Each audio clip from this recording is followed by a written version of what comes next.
What's up, everybody? I'm Reggie Casual, and welcome to Class, a show dedicated to learning more about building a brand, fashion brand or otherwise. Working as a designer and independent consultant for lifestyle fashion and various other brands for a little over 10 years now has given me insight into what makes a successful brand and what makes an unsuccessful brand. And because resources are scarce and going to school is an expensive endeavor, we're presenting the basics right here. Today, we're unpacking why it's so damn hard to run a fashion brand and simple solutions you can employ to ensure a smoother process. So let's get started. Now, we're gonna cover 3 important things that really do a number of new entrepreneurs in this fashion space and make things harder because the mindset is often based on ego rather than purpose. Those 3 things are expectations, perception, and direction. And if you don't have a handle on these 3 things, or you don't put your ego in check, you will find it much harder to find footing in any business endeavor, let alone fashion.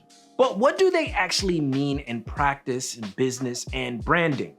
Let's dive a little bit deeper. Expectation. Expectation is often described as what you want or hope to be. And in fashion, it usually sums up to, I want to be financially well off, dog. I want to be respected. I want to be well known.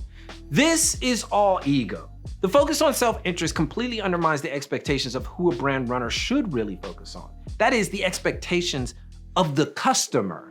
If you don't have a handle on what your potential customer expects, you could be trying to sell to the absolute wrong type of individual. You can't expect to sell high quality niche products at mid-market prices to people who expect trendy, low quality clothes at bargains. The only way to alleviate the process is to have a definitive customer profile that clearly showcases the kind of customer you're looking to attract. Far too many labels are trying to entice entirely different markets for the sake of popularity, and that's why your egotistical expectations have to be put in check. Solution? Focus on customer expectations before your own ego-based expectations. Customers ultimately determine the success of your business because they are the ones buying into your brand. So don't waste your time trying to convince individuals that aren't even a part of your brand's tone, image, or character.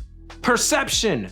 Perception is how you want to be viewed or how you want people to view your brand or business. Again, this is the ego side of things. Far too often, brand runners are more concerned with how the world views them rather than honing in on who actually matters to the success of their label. Concerns like high follower counts, likes, social media presence in this age are often overshadowed by more important things like actual conversions. For people that matter to your brand success, those things shouldn't be the reason they flock to your label. Your brand's perception should lie squarely on the shoulders of how it's presented to your target market, not by some shiny number in a box on a digital space. Most loyal customers could care less about that. In fact, I would argue many, not all, but many, true loyalists would prefer if they were part of a small notable group rather than a mainstream massive movement. So ask yourself, would you rather have 100,000 low interest followers or 1,000 definite loyalists that lead to actual conversions and/or sales?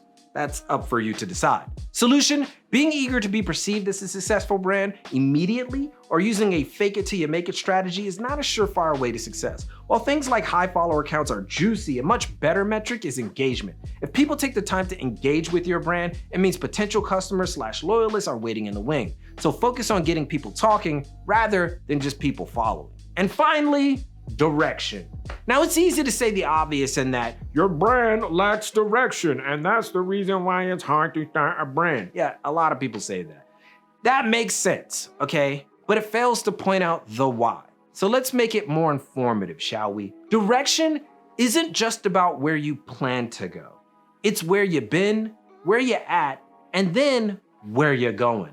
Allow me to explain in a bit more detail. So, where you been, this idea of where you've been, i.e. what references can you pull from? How can you apply what you've learned from previous mistakes and successes? What research have you done that can be applied, be that design or in business? Thus, where you've been is about all the gathered knowledge you have. How about where you're at? Now, this is about what you can do right now, from production, design, learning new techniques and technologies to marketing. To be honest, most people don't take where you're at as seriously as they should, sacrificing what they are completely capable of just to get to where they want to be faster.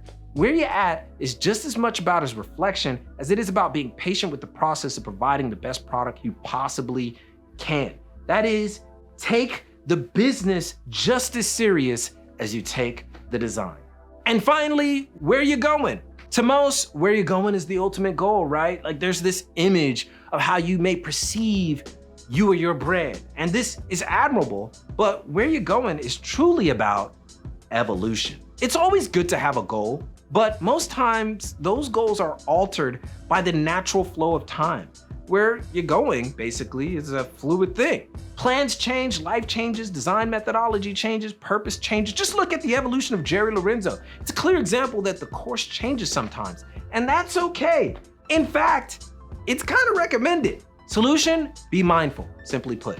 Learn more about the craft of design, the layers of business, and embrace knowledge to further deepen the well of reference points. As you do, you will evolve. And if you're lucky, your loyal customers will likely join you in that evolution. No brand has succeeded without changing its direction from time to time. And they did it because they were mindful of the direction of not just the brand itself, but the people that determine the success of the brand, the customers. Now, we cover this in far more detail on our Patreon-only version of class, where you not only gain access to assignments, extra contents, and our private Discord filled with individuals on their own fashion journeys, we also have a monthly fashion industry webinar where you can ask questions directly to me and guests when we have them. So if you're interested in taking the next step in your fashion business journey, join us there. However, you can always get the basics as well as case studies and fun stuff here right on YouTube. So most importantly, keep it locked right here for all of your info in international fashion culture and business from Tokyo. It's your boy, and keep it casual. Yoroshiku onegai shimasu. And I'll see you guys in a minute.